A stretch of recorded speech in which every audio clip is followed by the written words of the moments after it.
ओम ब्रह्मानंदं परमसुखदं केवलं ज्ञानमूर्तिं द्वन्द्वातीतं त्रिगुणरहितं तस्मैवादिलक्ष्यम् एकं नित्यं विमलमचलं सर्वधी साक्षिभूतं भावातीतं गगनसदृशं सद्गुरुं तं नमामि। ओम गुरु ब्रह्मा गुरु विष्णु गुरुदेवो महेश्वरः गुरु साक्षात् परब्रह्म तस्मै श्री गुरुवे नमः। ध्यानमूलं गुरुमूर्ति पूजामूलं गुरुपदम् मंत्रमूलं गुरुर्वाक्यं मोक्षमूलं गुरुकृपा। सद्गुरु भगवान की जय, स्वामी जी महाराज की जय। शिवोहम। ये जो गीता के 7वें अध्याय का 14वां श्लोक है, इसमें भगवान अर्जुन को समझाते हैं कि भगवान की माया से तरना अत्यंत कठिन है, किंतु इस माया से किस उपाय के द्वारा तरा जा सकता है, इस माया का उल्लंघन किस उपाय के द्वारा किया जाता है, भगवान इसमें वो उपाय बता रहे हैं। दैवी हेषां गुणमयी मम माया दुरत्ययः मामेव ये प्रपद्यन्ते मायामेतां तरन्ति ते। देवी दैवी ही एषां गुणमयी मम माया दुरत्यया माम एव ये प्रपद्यन्ते मायाम एतां तरन्ति ते।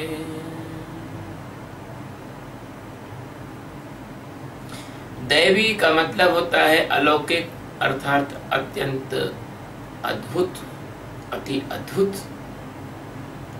ही मतलब क्योंकि, एषां का अर्थ होता है यह, गुणमयी का मतलब होता है त्रिगुणमयी, सात्विका, राजसा और तमसा।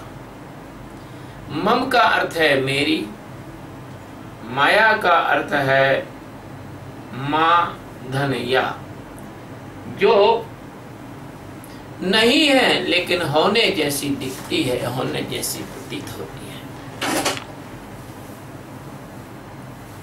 और दुरत्यया का मतलब होता है अत्यंत दुस्तर, बहुत कठिन से तरने वाली, बहुत कठिन से छूटने वाली। माम यानी मेरी, एव यानी ही, ये यानी यह, माम एव ये यानी जो लोग, प्रपद्यन्ते यानी मेरा ही भजन करते हैं, मुझे ही भजते हैं, मायाम माया से, एताम माया से, एताम यानी इस प्रकार, तरंती ते, तरंती यानी तरते हैं, ते यानी वे, क्योंकि यह अलौकिक अर्थात अति अद्भुत त्रिगुणमयी माया, मेरी माया बड़ी दुस्तर है। जो पुरुष केवल मुझको ही निरंतर भजते हैं, वे इस माया को उल्लंघन कर जाते हैं। भगवान ने एक तरफ इस माया की से पार होने की कठिनता बताई और दूसरी तरफ उन्होंने सहज उपाय बता दिया। ऐसे सतगुरु, दीन बंधु, दयालु, दीनों के नाथ, कृपा के सागर, करुणा के सागर भगवान सच्चिदानंद परमात्मा, जिनका और छोर नहीं है, जो अनंत अनंत आकाश गंगाओं से भी परे जिनका विस्तार है, एक पेंसिल की नोक भी खाली नहीं है जहां वो न हो। सबके वो आधार हैं, सब उनसे बने हैं, सब उनमें हैं, लेकिन वो किसी में नहीं दीपायमान होते। सब उनमें हैं लेकिन वो किसी में नहीं है, सब में होकर सबसे अलग है। ऐसे भगवान इस भारत भूमि की पवित्र धरती पर कृष्ण बनकर आए, कृष्ण के रूप में अवतरित हुए। ऐसे भगवान जो अपन सब की माँ हैं, ऐसे भगवान जो अपन सब के पिता हैं, ऐसे भगवान जो अपन सब के पालनहार हैं, रक्षक हैं और अपने सबके गुरु हैं। ऐसे भगवान अर्जुन को ये कह रहे हैं कि अर्जुन सुन, यह जो मेरी त्रिगुणमयी माया है, ये इस लोक की नहीं है, ये अलौकिक है, ये पदार्थ वाली नहीं है। पदार्थ तो इसके खिलौने हैं। ये अत्यंत अलौकिक है, अत्यंत अद्भुत है, कोई इसको जान नहीं सकता है, ये क्या करेगी किसी को पता नहीं है। ये कहां किसको किस तरह से पीस कर और किसके रूप में बनाएगी कि माटी कहे कुम्हार से, माटी कहे कुम्हार से, तू क्या रूंधे मोए, एक दिन ऐसा आएगा मैं रूंधूंगी तोए। अरे मेरे प्यारे बच्चों, ये माया कब किसको अपने पैरों के तले कुचल दे आपको पता नहीं है। बड़े बड़े सम्राटों के हड्डों के पते नहीं है कहां मिल गए, मिट्टी में मिल गए, सड़ गए, राख हो गए अंदर कब्रों में। भले सोने चांदी हीरे जवाहरात के साथ उनको दफनाया गया, लेकिन उनके हड्डों के पते नहीं, उनके नाम के पते नहीं, उनकी नेम प्लेट चली गई। उनको कोई जानता नहीं कि सम्राट की खोपड़ी पर पैर रख के मैं खड़ा हूं। इसलिए ये जो माया है, ये माया बड़ी अलौकिक है, बड़ी विचित्र है, बड़ी महाठगनी है। ये माया इतनी खतरनाक है कि आप माया के भजन करोगे और आपको ही खा जाएगी। मुझे एक प्राचीन बोध कथा याद आती है। कथा ऐसी है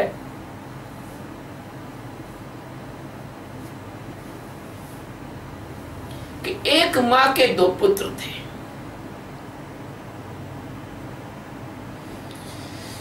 एक तो देवी की पूजा करता था और दूसरा बड़ा नास्तिक और राक्षस किस्म का आदमी था। वो जो देवी की पूजा करके जो केला फल प्रसाद जो कुछ भी चढ़ा के आता था, वो दूसरा पुत्र जो बड़ा पुत्र था वो जाके उसको खा लेता था और देवी के को अपमानित करके आ जाता था। कुछ तो भी सी गड़बड़ करता था जो देवी के सम्मान में अच्छा नहीं। कभी ऐसे कोई अपवित्र पानी फेंक देता था, कुछ कर देता था, ऐसे कुछ कर देता था। कभी देवी के वस्त्र खींच के ले आता था, उससे अपने घर में सामान पहुंचने लग जाता था। कथा है ये। एक दिन क्या हुआ कि वो देवी जब परेशान हो गई तो उसने उन दोनों माँ जो पुत्रों की जो माँ थी उसको सपना दिया। सपने में आई, बोले देख तू ये मेरा अपमान करता है मुतना, इसको समझा ले। उसका नाम मुतना, क्योंकि वो ऐसे ही काम थे उसके, कि तू मुतने को समझा ले, नहीं तो मैं पूजने को खा जाऊंगी। तो माता ने कहा, माँ ने कहा, उनके दोनों बच्चों की माँ ने कहा कि तू मुतने को क्यों, मतलब पूजने को क्यों खा रही है? जो तेरी भक्ति कर रहा है उसको तू खा रही है, और जो तेरा अपमान कर रहा है उसको तू नहीं खा पा रही। उसको क्यों नहीं खा? उसको खा जो अपमान कर रहा है। उसने कहा उस पे मेरा बस नहीं चलता है। बस तो माया इसी ढंग की है, इसी ढंग की माया है। तुम जितना जितना माया की पूजा पाठ पूजा करोगे वो तुम ही को खा जाएगी। क्यों? कि अगर तुमने ब्रह्म की ओर नहीं कदम रखा, ब्रह्म को जानने के लिए नहीं बढ़े, तो दुनिया में कोई भी चीज तुमको बचा नहीं सकती। ये बात पक्की है। इसलिए भगवान का ये कहना, ये वचन कि दैवी ऐशाम गुणमयी, दैवी शब्द बड़ा रहस्यपूर्ण है। ये देवी नहीं है, दैवी है। दैवी जो इसको अंग्रेजी में जो भी डिवाइन बोलते हैं, लेकिन हिंदी में बोलते हैं पारलौकिक, यानी इस लोक की नहीं है। ये नहीं समझते तुम्हारी बातों को। इसको मतलब नहीं है कि तुम क्या हो क्या नहीं हो। सुनार को मतलब नहीं है कि कौन सा सोने में अच्छी डिजाइन है तुम उसको नहीं गलाऊं, वो तो सब उठा के गला देता है। इसलिए ये अलौकिक माया है, ये अति अद्भुत माया है। इससे छूटना बहुत ज्यादा कठिन है। क्यों ही, यानी क्योंकि ये अद्भुत क्यों है? क्योंकि यह माया त्रिगुणमयी है। अरे एक से तो तुम निपट नहीं सकते हो, तीन तुम अकेले और तीन तुम्हें मारने वाले आ जाएं।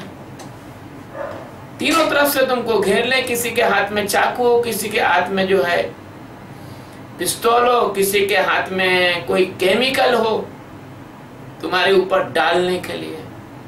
अब तुम क्या करोगे बच्चा? ये त्रिगुणमयी माया है। इसके साथ तुम तमोगुण से बच जाओगे तो रजोगुण में दबोच के मार देगी, रजोगुण में बच जाओगे तो तमोगुण में दबोच के मार देगी तुमको। ये देवी, यानी आपको लगता होगा कितना सरल है दैवी शब्द। दैवी शब्द बड़ा संदेश वाहक है। इसमें एक चीज और मैं मोटा मोटी समझा दूं कि आपको लगता है कि आपको देवी देवताओं से परमात्मा को की ओर जाने का मार्ग मिल जाएगा, तो आप इस भ्रांतियों को जितना जल्दी तोड़ दो उतना अच्छा है। क्योंकि देवी देवता खुद ही परमात्मा तक नहीं जा पाए तो तुमको कहां से ले जाएंगे? वो खुद ही स्वर्ग आदि लोकों में रह के और नौकरी कर रहे हैं अपनी। कोई वरुण देवता है, वो पानी बरसाने की नौकरी कर रहा है ना। कोई काम देवता है, वो लोगों को बच्चे पैदा कराने में लगा हुआ है। मैं किसी की निंदा नहीं कर रहा हूं, मैं सत्य बता रहा हूं। जैसे तुम्हारे यहाँ पर राष्ट्रपति प्रधानमंत्री अपने अपने काम करते हैं, ऐसे ये स्वर्ग लोक में या अन्य लोकों में ये देवी देवता हैं। ये पहली बात तो ये है, इनकी मौजूदगी है कि नहीं है ये भी बड़ा ठीक है, लेकिन यदि है भी तो ये तुमको परमात्मा तक जाने का मार्ग नहीं दे सकेंगे। इनसे तुम्हें परमात्मा तक पहुंचने का रास्ता नहीं मिल सकेगा। ये तुम्हारी बहुत बड़ी भ्रांति है, क्योंकि ये त्रिगुणमयी माया जो है बड़ी दुस्तर है और उस माया के ये देवी देवता अंग हैं। जैसे भैरव बाबा हैं, वो तमोगुण का अंग है ना। अब जैसे इंद्र है वो रजोगुण का अंग है, ब्रह्मा जी हैं वो सतोगुण के अंग हैं। तो भैया इनसे तुम्हारा तरना बहुत मुश्किल का काम है। तुम इनकी पूजा पाठ करोगे तो तर नहीं पाओगे। ज्यादा से ज्यादा क्या करेंगे ये? तुमको इंद्रलोक में रहने के लिए एक प्लाट दे देंगे कि आओ भैया एक कॉटेज तुम्हें दे देते हैं। अप्सरा रोज शाम को नाचती है, जाके देख लेना उनको। जो कुछ इंद्रलोक में दिव्य भोजन वगैरह है वो कर लेना, 7 स्टार होटल जैसा, और अपने आराम से रहना भैया, इतना कर सकते हैं। लेकिन तुमको स्थूल शरीर, सूक्ष्म शरीर, कारण शरीर से ये मुक्त नहीं कर सकते। किसी को बुरा लगे भैया तो लग जाना, जो बात सच है तो मैं तो कहूंगा, मैं तो कह के जाऊंगा। तो ये क्या है, अगर तुमको ब्रह्म ज्ञान प्राप्त करना है तो ये देवी देवता ब्रह्म ज्ञान तक तुमको ले जा ही नहीं सकते। और पहली बात तो ये है कि तुम इन देवी देवता से ही तर जाओ तो भी बहुत बड़ी बात है, तुम इनसे ही नहीं तर सकते हो। ये तो देवी देवता मैं बात करूंगा, पहले तुम बाहर की देवियों से तर जाओ, वही पिंड छुड़ा लो, वही बहुत बड़ी बात है। जो बाहर की जो देवी हैं, बाहर के जो देवता हैं, इनसे तुम्हारा पिंड नहीं छूट पाता है, क्योंकि तुम्हारी एक एक वासना तुम्हें एक एक देवी देवता में फंसाए पड़े हैं। मेरे सदगुरु कहते थे अज्ञानी आदमी के लिए, कहते थे कि पैसो मेरो परम देवता, पैसो मेरो परम देवता, और पत्नी है गुरुदेव, और छोरा छोरी ठाकुर पूजा की करूं मैं सेव। घर में, हर घर में गुरु महाराज बैठे हुए हैं पत्नी के रूप में। पति अपनी पत्नी को जितना पत्नी की बात सुनता है इतना गुरु की भी नहीं सुनता है ना। और पैसा इनका परम देवता है। अब हम कभी पहले नया नया ज्ञान हुआ था, कोई था ही नहीं हमारे साथ में, तो क्या हुआ था कि हम जो है छोटी मोटी वस्तु को लेने के लिए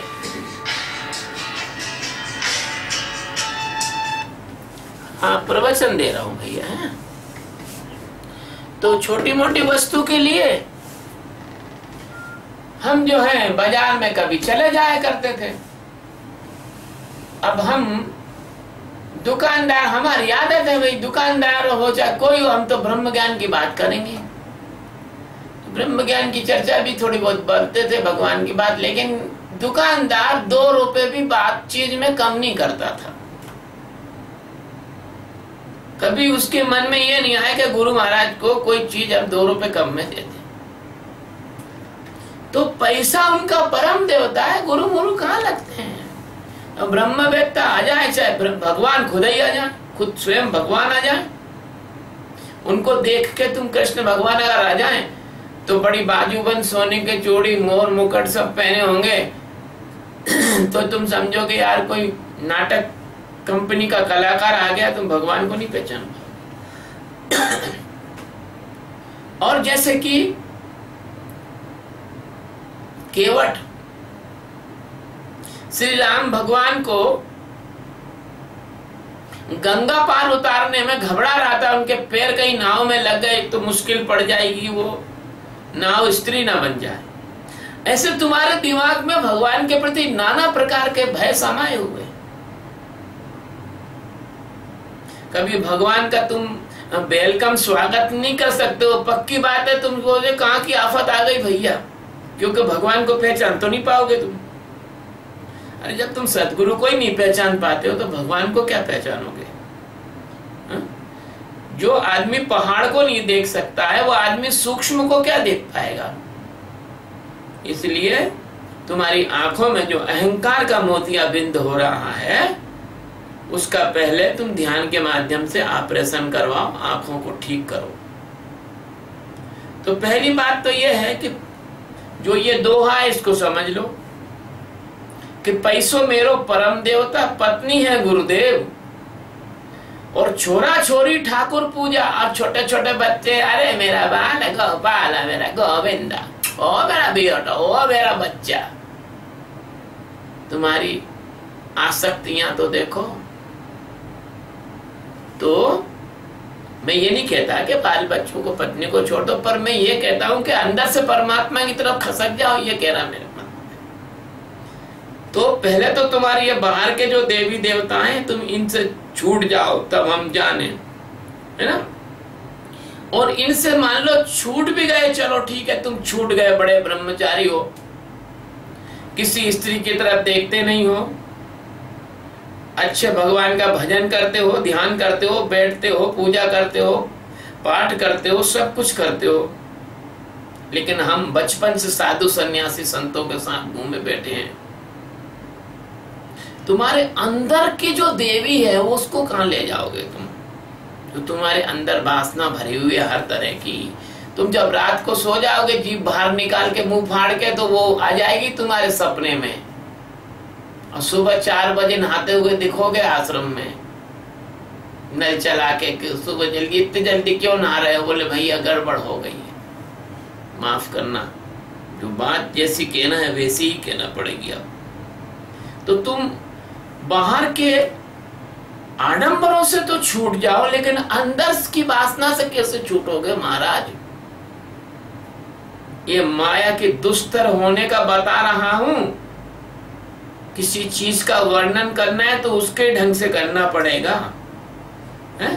तुम्हारे को कुछ खाने का मन है और घर में कुछ बना नहीं, अच्छे से पेट भरा नहीं तुम्हारा, रात में सपना आ गया, 56 भोग रात में खा रहे हो, दही वड़ा खाने की इच्छा है तो सपने में दही वड़ा खा रहे हो।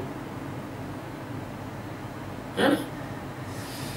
ऐसे ही तुम तरह तरह के कुछ कार वगैरह, रुपया, वस्त्र, बहुत सारी जो चीजें तुम्हें चाहिए, है ना, बड़ा टीवी, बढ़िया कंप्यूटर, बड़ा फर्स्ट क्लास जो है 70-80 हजार वाला मोबाइल फोन, अब वो तुमको तो है नहीं तुम्हारे पास, तो तुमको रात में सपने में आएगा।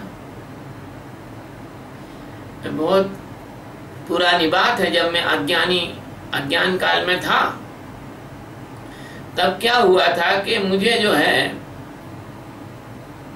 मोटरसाइकिल मेरे पास थी नहीं, मोटरसाइकिल चलाने का मेरे को मन में शौक रहता था, तो मोटरसाइकिल के सपने आते थे। फिर मेरे पास कभी कार आई और कार का ड्राइवर बहुत परेशान करने लग गए, तो मुझे खुद कार चलाने के सपने आते। ये मैं आपको समझाने के लिए बता रहा हूं। इस प्रकार से तुम चेतन में थोड़े बच जाओगे, लेकिन अब चेतन में कहां से बचोगे? फिर अचेतन में कैसे बचोगे? तो ये जो माया है, इससे तरना, इसके पास कितने कितने फंदे हैं, मोह भी है इस पे, माया मोह कहते हैं, है ना। ये तो इस लोक की माया है, और पारलोक की माया तो बड़ा ही मुश्किल है। कल एक मित्र फेसबुक पर मेरा मतलब मित्र बना, वो बोलता है गुरुजी मेरे को कुंडली जगाने के चक्कर में कुछ समस्या हो गई है, आप कुछ ठीक कर सकते हो क्या?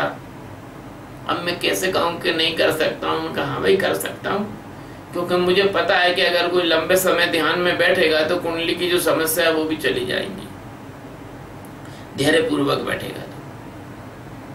ऐसे कई मित्र इंटरनेट पे, फेसबुक पर तरह तरह की समस्याओं के समाधान पूछते रहते हैं।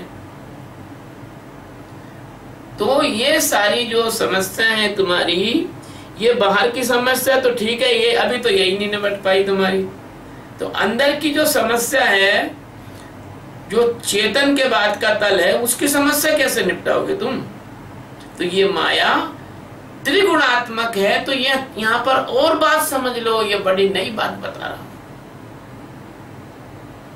ये रजोगुण, सत्वगुण और तमोगुण, इनको तो अभी एक तरफ रखो, मैं और नई बात बता रहा हूं। मनुष्य के 3 तल हैं। एक तो अपन बात करते हैं, एक ये तल है चेतना का। दूसरा तल वो है मनुष्य का जब वो सो जाता है और सपने आते हैं, वो तल है। और तीसरा तल जब तुम बिल्कुल अचेत होकर सो जाते हो, एक भी सपना नहीं आता, वो है तुम्हारा तीसरा तल। अब वो सुसुप्ति अवस्था है आपकी, उस सुसुप्ति अवस्था में भी माया खड़ी है, और सपने की अवस्था में भी माया खड़ी है, और जागृत अवस्था में भी माया खड़ी है। तुम्हारे जागृत अवस्था में तो कोई और पत्नी है तुम्हारी, और सपने में मान लो कोई पत्नी बन के आ गई, कैसे भगाओगे तुम उसको? ये तो बता दो। तुम्हारी जागृत अवस्था में और बच्चे हैं और सपने में और दूसरे भी बच्चे हो गए, तो उनको कैसे भगाओगे डंडा लेके? तो बता। तुम्हारे जागृत अवस्था में तो तुम्हारे मकान का कोई भी केस नहीं चल रहा है, और सपने में कोई बुलडोजर लेके तुम्हारा मकान तोड़ने आ जाएगा, तो तुम कैसे भगाओगे उसको? यहाँ तो तुम कोर्ट से स्टे ले आओगे, वहां कौन सा कोर्ट से स्टे लाओगे? बात को समझो। ये त्रिगुणात्मक माया इस तरह की है, जागृत में भी सताती है, सपने में भी सताती है, और सुषुप्ति में भी सताती है। अब आप गहरी नींद में सो रहे हो, बिल्कुल गहरी नींद में सो रहे हो आप, जहाँ सपने नहीं है, और वहां कोई आपके सोने में नस दब गई और आपके ब्रेन में ब्लड सर्कुलेशन में कहीं गड़बड़ आ गई और 6-7 सेकंड तक ब्रेन को ठीक से रक्त नहीं मिला और आपको ब्रेन स्ट्रोक हो गया सोते सोते, तो कौन बचाएगा आपको? आप कैसे बचाओगे?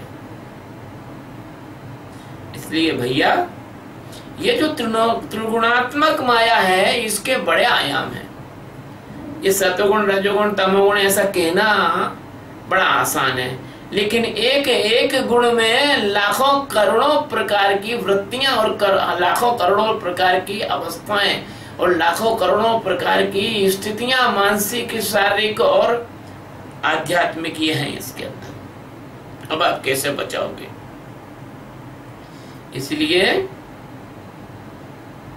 ये जो इस माया से पार अगर करना है तुमको, माया से तुम पार करोगे, तो सबसे पहली बात तो ये है कि तुमको जो माया जिस ढंग से आकर्षित करती है, तुमको जिस ढंग से वो मैस्मराइज करती है, मतलब तुमको मोहित करती है।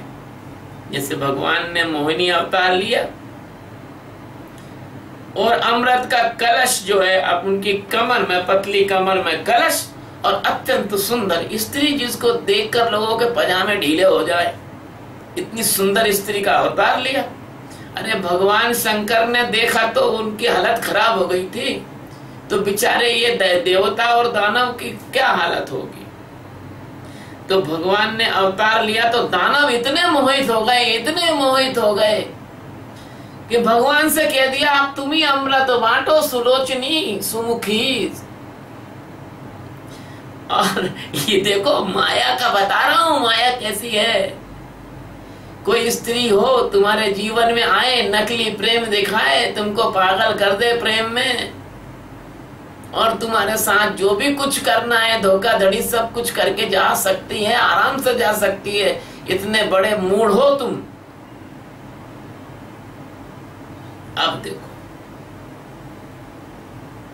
माया कैसे कैसे काम करती है कि एक शेख चिल्ली रहे, और उसका ये संकल्प था कि यार मैं तो ऐसी स्त्री से विवाह करूंगा, शादी करूंगा जो इस ढंग की हो, उस स्त्री के पास कुछ ऐसी व्यवस्था हो कि मुझे जो है कभी किसी प्रकार की ऐसी तकलीफ न हो। उसको 70 वर्ष की आयु तक कोई भी ऐसी आइडियल लड़की नहीं मिली शादी करने के लिए। शेख चिल्ली कुंवारा रह गया। अब जो अकेले लोग होते हैं, कुंवारे लोग रहते हैं, उनके पास धन बहुत इकट्ठा हो जाता है, कोई खर्च करने की जगह नहीं होती है ना। इसलिए साधु संतों के पास भी धन बहुत इकट्ठा हो जाता है कि लोग देते जाते हैं और वो रखते जाते हैं, और उनको जो है सब कुछ वहां की व्यवस्था है तो मुफ्त में मिल जाती है। और शेख चिल्ली रहे बहुत बड़े व्यापारी या कोई बड़े अधिकारी, उनके पास धन बहुत इकट्ठा हो गया। एक वेश्या ने देखा कि यार ये डोकरा बड़ा धनवान है, इसको बेवकूफ बनाना चाहिए। तो उसने क्या किया कि शेख चिल्ली की पता लगवाया कि क्या चाहता है, तो एक लड़की को भेजा। वो लड़की ने कहा हम आपसे विवाह करना चाहते हैं। तो शेख चिल्ली ने कहा आपके पास ये है? बोले नहीं। ये है? नहीं। आपके शरीर में इस प्रकार की व्यवस्था है? बोले नहीं। तो उसने बेस्या ने उसका ट्रेस करके और शेख चिल्ली को उसी ढंग का जो उसको पसंद था वैसा रूप रंग गुण बना के उसके पास चली गई और उसके इंटरव्यू में पास हो गया और विवाह कर लिया। और शेख चिल्ली को सुहाग रात के दिन जो दूध पिया जाता है उस दूध में फर्स्ट क्लास, जो किसी क्राइम ब्रांच वाले के पकड़ में नहीं आए ऐसा उसको अननोन पॉइजन दे दिया और उसको रात में शेख चिल्ली दूध पिया। शादी तो हो चुकी, उनकी रजिस्टर्ड वाइफ पत्नी हो गई और मर गए। ये माया ऐसी है, तुम जीवन भर कमा के सब प्रकार से कमाते हो, तुम्हारी शांति, तुम्हारा प्रेम, तुम्हारी स्थिरता, तुम्हारे सुख सबको एक झटके में खींच लेती है, छीन लेती है। तो कहने का तात्पर्य यह है कि इस माया की जो भ्रांति है, इस माया की भ्रांति किस तरह से आप लोगों को सम्मोहित करती है, किस तरह से आप लोगों को मोहित करती है, कैसे आपके दिमाग में सोचने समझने की और परमात्मा की ओर जाने की क्षमता, इच्छा को नष्ट कर देती है। ये किसी से झगड़ा करा देती है, फिर तुम उससे बदला लेना चाहते हो, फिर तुम्हारा पूरा ध्यान व्यान तो गया चूल्हे में, तुम उसके बदले में लग जाते हो। कोई परिवार में क्लेश करा देती है, तुम ध्यान व्यान छोड़ के उस परिवार के क्लेश में लग जाते हो। किसी प्रकार का कोई दुख बीमारी में डाल देती है, तुम उस दुख बीमारी में लग जाते हो। भैया तुम इस लोक की माया से तो छूट नहीं पा रहे हो। तुम्हारा जो जीवन में जो तरह तरह के स्वाद लेने और वासनाओं का, इंद्रियों का जो जंजाल है, उससे तो तुम छूट नहीं पा रहे हो। तुम 5 इंद्रियां, दृश्य, श्रव्य वगैरह से, इनसे तो छूट नहीं पा रहे हो। तो तुम उस पारलौकिक माया से जो कि अविद्या कहलाती है, उससे तुम कैसे छूटोगे? जो तुम्हारे अंदर तक घुसी हुई है, जो जन्म जन्म से तुम्हारे जन्म और मृत्यु का कारण है। इसलिए माया से तरना, इसका मतलब है कि जो मन का जो व्यामोह है, जो मन के माध्यम से, बुद्धि के माध्यम से, चित्त के माध्यम से तुम्हारे अनंत जन्मों की वासना, अनंत प्रकार के भय, अनंत प्रकार की घटनाएं, अनंत प्रकार की हिंसाएं, अनंत प्रकार के संस्कार, अनंत तरह के कपट और अनंत प्रकार की पाखंड की वृत्तियां, अहंकार का जो है मदांधता है ना, तुम्हारे पास कुछ भी जो होश है, कुछ भी तुम्हारा जो होश है, उस होश को ये बचने नहीं देती। इतना सारा इसने कूड़ा करकट तुम्हारे अंदर डाला हुआ है, इतना सारा कूड़ा करकट तुम्हारे अंदर डाला हुआ है। अब इस माया में क्या है कि ये कुछ और दिखाती है और कुछ और होता है। जैसे इसकी माया की परिभाषा है, मां मतलब नहीं और या यानी होने जैसी दिखे। तो ये कुछ और दिखाती है और कुछ और होता है। ये ठूंठ में प्रेत दिखा देती है, ये कल्पनाओं से डरा देती है, ये कल्पित जीवन दिखा देती है, ये रेत में पानी दिखा देती है, ये अच्छे आदमी को बुरा दिखा देती है, वो बुरे आदमी को अच्छा दिखा देती है। ये शमशान में जाके साधना करवाती है। जिन प्रेतों को, जो जिंदगी में खुद ही कुछ नहीं कर पाए, उन प्रेतों को लड्डू चढ़ाने के लिए लोग शमशान में लोग जाके साधना करते हैं। ये तांत्रिक अविचार कराती है, ये वाम मार्ग में फंसा के मारती है, ये कौल मार्ग में फंसा के मारती है, ये कपाल मार्ग में फंसा के मारती है, ये भैरवी चक्र की साधना कराती है, ये महाधर्म की साधना कराती है, ये कुंडली जागरण की साधना कराती है, ये भूत प्रेत पिशाचनी कुबेर आदि की सिद्धियां करवाने के चक्कर में फंसा देती है, ये अणिमा लघिमा गरिमा आदि जो सिद्धियां हैं उनके लालच में फंसा देती है। इसके पास इतना बड़ा इंद्रजाल है लौकिक में और अलौकिक में कि जिसमें करोड़ों अरबों नहीं खरबों मनुष्य जो है समा जाए पता ही नहीं लगता है। जितने लोग जिंदा हैं इस पृथ्वी पर उससे 10 गुने लोग वेटिंग लिस्ट में बैठे हैं जन्म लेने के लिए, और जितने लोग वेटिंग लिस्ट में बैठे हैं जन्म लेने के लिए उससे 1 करोड़ गुना जो है ना उनके खात्मे हो चुके हैं, उन लोगों के खात्मे हो चुके हैं, प्रवचन उन लोगों के खात्मे हो चुके हैं, है ना। इसलिए प्रेत पिशाच और भूत और इनको पूजने पाजने के और दुनिया भर के चक्कर में, और बहुत सारे लोग, अरे हमारे पास बहुत पहले लोग आया करते थे, बोले गुरुजी कोई गड़ा मड़ा धन हो बता सकते हो तो बता दो। मैंने उसको कहा भैया माफ करो, मैं तो एक ही गड़ा धन जानता हूं कि तुम्हारे अंदर जो परमात्मा छिपा हुआ है वो उससे बड़ा कोई गड़ा धन नहीं है, उससे बड़ा कोई खजाना नहीं है। तो कुछ लोग खजाने की खोज करते हैं साहब, वहां पर बलि चढ़ाएंगे, कोई भी ऐसे उनके वैसे गुरु भी उनको मिल जाते हैं और मिलना जुलना कुछ भी नहीं है।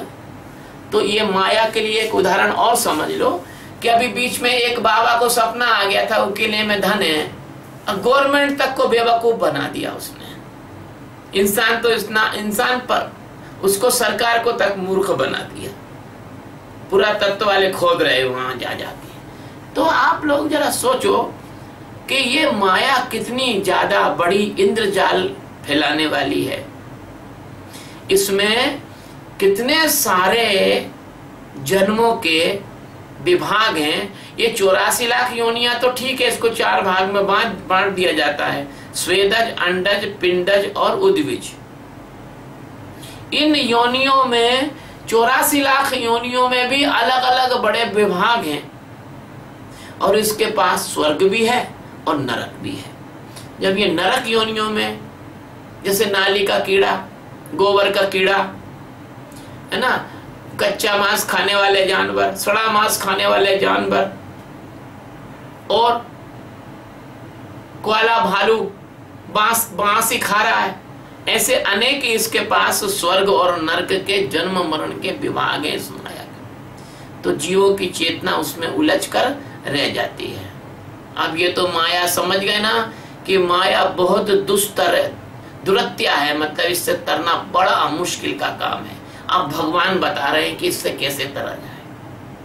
भगवान कहते हैं माम एव ये प्रपद्यन्ते, माम यानी मुझको, एव यानी ही, केवल मुझको ही।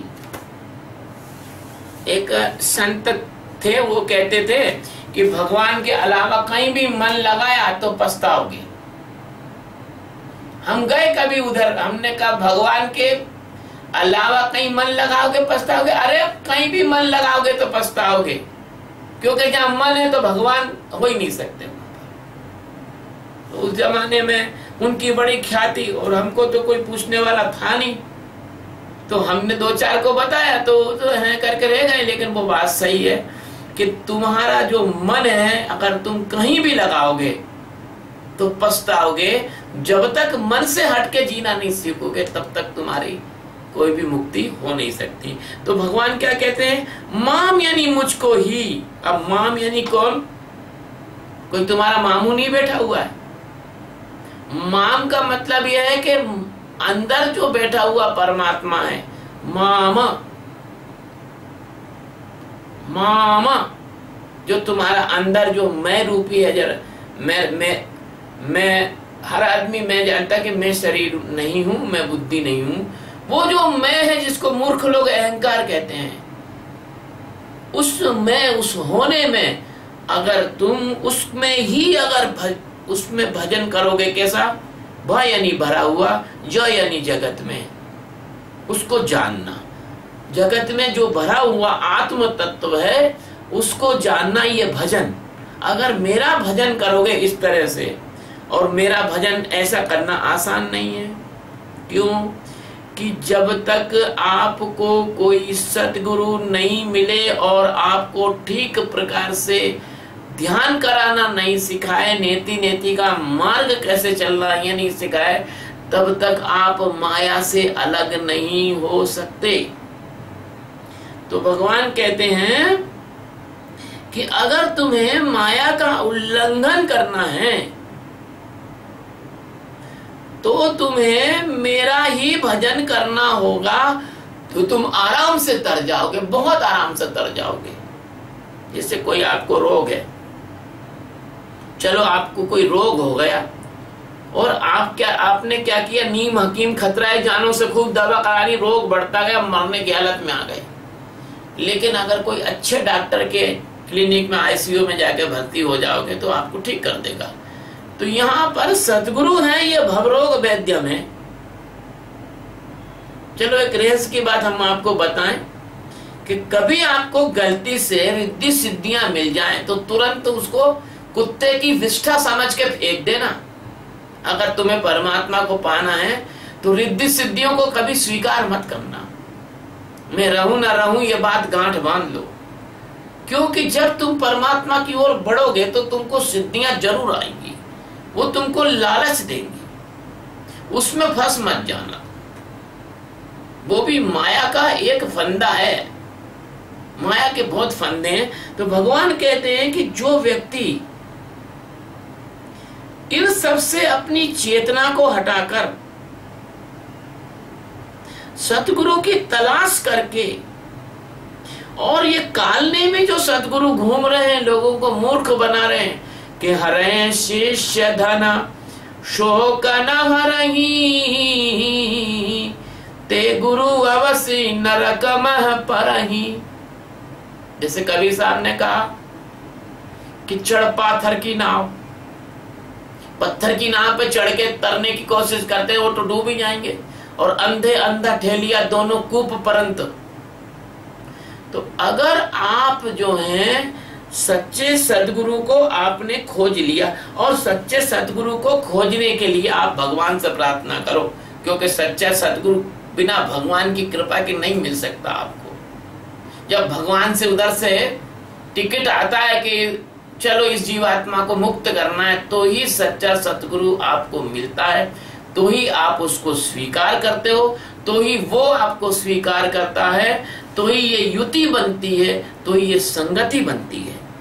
तो भगवान कहते हैं कि अगर आपने अच्छे सच्चे सतगुरु की शरण में आ गए और आपने अंतर यात्रा की साधना पे आरूढ़ हो गए, आपको सतगुरु की कृपा से योग युक्ति मिल गई, आपको योग संन्यास मिल गया, आपको निष्काम कर्म योग में जीने का साधन मिल गया, आप इस सांख्य योग के इस मार्ग के रहस्य को समझ गए, आप कालनेमियों से अपने आप को बचाने की पहचान आपको आ गई, आप कालनेमियों को पहचान सकते हो, ऐसी आप में क्षमता गुरु महाराज की कृपा से आ गई, तो फिर आपको ये बाहर की माया से भी छुड़ा लेंगे, ये आपको अंदर की माया से भी छुड़ा लेंगे, ये आपको उस माया से भी छुड़ा लेंगे जब अंदर और बाहर कुछ नहीं होता। तब नरसिंह भगवान बन के भगवान आ जाएंगे, तब जो तुम्हारा ये हिरण्यकश्यप रूपी अहंकार है इसको पूछेंगे, बता बेटा अभी दिन है कि रात है, बता अंदर है कि बाहर है, बता तू अस्त्र से मर रहा है कि शस्त्र से मर रहा है। और माया को हटाने की युक्ति केवल और केवल सद्गुरु के पास रहती है, आप मानो या नहीं मानो। ये जो बाहरी कृत्य हैं, बाहरी साधना है, ये कर्म कांड है, ये मन बुद्धि चित्त इंद्रियों की साधना है, ये भी माया का ही रूप है। इसलिए मनोबुद्धि अहंकार चित्तानि नाहम नच घ्राण श्रोते नच श्रोत नच मनोबुद्धि अहंकार चित्तानि नाहम नच श्रोत जिह्वे, मैं भूल रहा हूँ। तो चिदानंद रूपा शिवोहम शिवोहम। अगर आप मन बुद्धि चित्त अहंकार से मुक्त हो सके। देखो तो बुद्धि का धर्म है, वो याद रखती है, वो भूलती है। तो अगर आप अपने सच्चिदानंद स्वरूप में खड़े हो सकें और हम निर्विकार हो, निराकार रूप हो, विभूत व्याप्त सर्वत्र सर्वेन्द्रियाणाम, न धर्मो न चार्थो न वेदो न यज्ञ, अहम भोजनम नैव भोज्यम न भोक्ता, चिदानंद रूपा शिवोहम शिवोहम। तब आप उस परमात्मा तत्व में खड़े हो सकते हो। भगवान इस श्लोक से कह रहे हैं बहुत ही सरल है, और कठिन वालों के लिए तो बहुत ही कठिन है, और सरल उनके लिए है जिनकी इनके ऊपर सदगुरु की कृपा हो गई, और उनने सदगुरु पे भी कृपा कर दी है। भैया शिष्य बनना भी बड़ा कठिन काम है। सच्चा शिष्य बनना सच्चे गुरु के बनने के समान ही कठिन है। शिवोहम शिवोहम शिवोहम।